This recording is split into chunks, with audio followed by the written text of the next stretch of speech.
नमस्कार दोस्तों, आज के हमारे इस वीडियो में हम आपके लिए हनुमान जयंती के पावन पर्व की पौराणिक कथा लेकर आए हैं।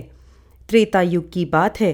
अयोध्या नरेश राजा दशरथ अपनी तीनों रानियों के साथ सुखपूर्वक राज्य करते थे, परंतु उन्हें एक बहुत बड़ा दुख था कि उन्हें कोई संतान नहीं थी। संतान प्राप्ति के लिए महाराज दशरथ ने पुत्रेष्टि यज्ञ किया। यज्ञ की पूर्णाहुति होते ही यज्ञ कुंड से अग्निदेव हाथ में एक खीर का कटोरा लेकर प्रकट हुए और वह कटोरा राजा दशरथ को देते हुए बोले, राजन, यह खीर अपनी पत्नियों में बराबर बांट दीजिए, आपको संतान सुख की प्राप्ति होगी। ऐसा कहकर अग्निदेव अंतर्ध्यान हो गए। राजा दशरथ ने खीर का वो प्याला लिया और अपनी रानियों में बराबर बांट दिया। माता कौशल्या और माता सुमित्रा ने तो खीर ग्रहण कर ली, परंतु जैसे ही रानी कैकेयी खीर ग्रहण करने लगी, तभी एक चील वहां उड़ती हुई आई और उस खीर का कुछ अंश झपट कर अपने मुंह में लेकर वहां से उड़ गई। उड़ते उड़ते वो चील उस स्थान पर पहुंची जहां माता अंजनी और वानर राज केसरी पुत्र प्राप्ति के लिए महादेव की तपस्या कर रहे थे। जब वह चील वहां से गुजर रही थी तो उसके मुंह में भरी खीर माता अंजनी की हथेली पर आ गिरी, जिससे माता अंजनी की तपस्या भंग हो गई और उन्होंने वानर राज केसरी को सारी बात बताई। वानर राज केसरी ने उनसे कहा, हो सकता है ये भोलेनाथ का ही प्रसाद हो, आप इसे ग्रहण कर लें। वानर राज केसरी के कहे अनुसार माता अंजनी ने वो खीर ग्रहण कर ली और इसके फलस्वरूप कुछ ही समय में माता अंजनी गर्भवती हो गई।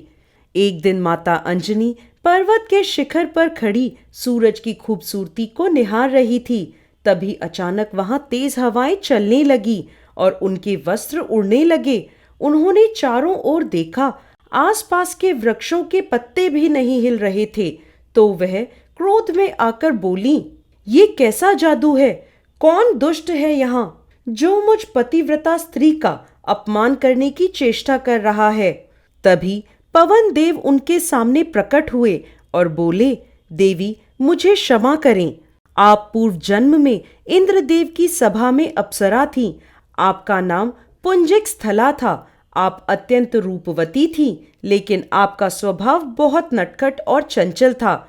एक समय किसी वन में एक ऋषि तपस्या कर रहे थे। आपके नटखट स्वभाव से भूल पूर्वक आपने उनके ऊपर फल फेंक दिया, जिससे उन ऋषि की तपस्या भंग हो गई और वो आप पर क्रोधित हो गए और उन्होंने आपको श्राप दिया कि अगले जन्म में आप एक वानर बन जाएंगी। इसके बाद आपके क्षमा मांगने पर उन्होंने आपसे कहा कि वह अपना श्राप वापस तो नहीं ले सकते, परंतु आपको एक साथ ही वरदान दे सकते हैं कि उस रूप में आप एक तेजस्वी पुत्र को प्राप्त करेंगी, जो साक्षात महादेव का रूप होगा, जिसकी यश और कीर्ति के कारण आपका नाम युगों युगों तक जाना जाएगा। उसी वरदान से विवश होकर मैंने आपको स्पर्श किया है। अब स्वयं महादेव का अंश आपके पुत्र के रूप में प्रकट होगा। इस प्रकार अंजनी पुत्र, वायु पुत्र, महाबलशाली रामदूत, केसरी सुत, महावीर बजरंगबली हनुमान जी का जन्म हुआ।